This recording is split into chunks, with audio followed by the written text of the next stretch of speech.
بسم اللہ الرحمن الرحیم۔ پرانے وقتوں کی بات ہے کہ کسی ملک پر ایک بادشاہ حکومت کرتا تھا۔ وہ اپنے رعایا کا بہت خیال رکھتا تھا۔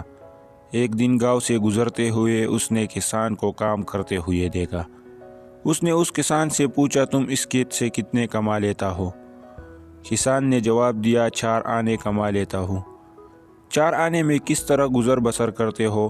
تو کسان نے جواب دیا، 1 آنا قرض دیتا ہوں، 1 آنا کنویں میں ڈالتا ہوں، 1 آنا قرض اتارتا ہوں، اور 1 آنا اپنے اور بیوی پر خرچ کرتا ہوں۔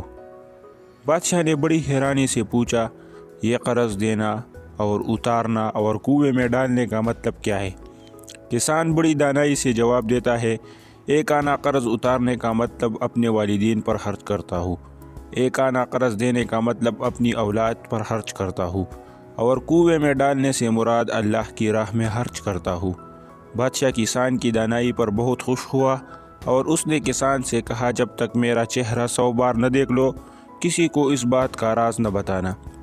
اگلے روز بادشاہ اپنے محل میں تمام وزیروں سے اس بات کا ذکر کرتے ہوئے ان سے یہ سوال کرتا ہے، کوئی بھی اس بات کا جواب نہیں دیتا، مگر بادشاہ کا وزیر ایک دن کی مہلت لے کر اسی گاؤں کی طرف چل پڑتا ہے۔ وزیر کسان سے اس بات کا جواب پوچھتا ہے تو کسان اس کو بادشاہ کی شرط کے بارے میں بتاتا ہے۔ تو کسان اس وزیر سے کہتا ہے، مجھے 100 اشرفیہ دو، میں ساری بات تمہیں بتا دوں گا۔ وزیر اگلے روز بادشاہ کے سامنے اس بات کا جواب دے دیتا ہے۔ بادشاہ آگ بگولا ہو کر کسان کو اپنے پاس بلاتا ہے اور کسان سے اس شرط کا ذکر کرتا ہے۔ تو کسان نے کہا، میں نے 100 اشرفیوں پر آپ کا چہرہ دیکھ کر ہی وہ بات وزیر کو بتائی۔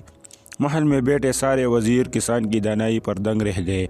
بادشاہ نے کسان کی اس دانائی کو دیکھتے ہوئے کسان کو اپنا وزیر مقرر کر لیا اور سارے فیصلے اور مشورے اس سے کرنے لگا۔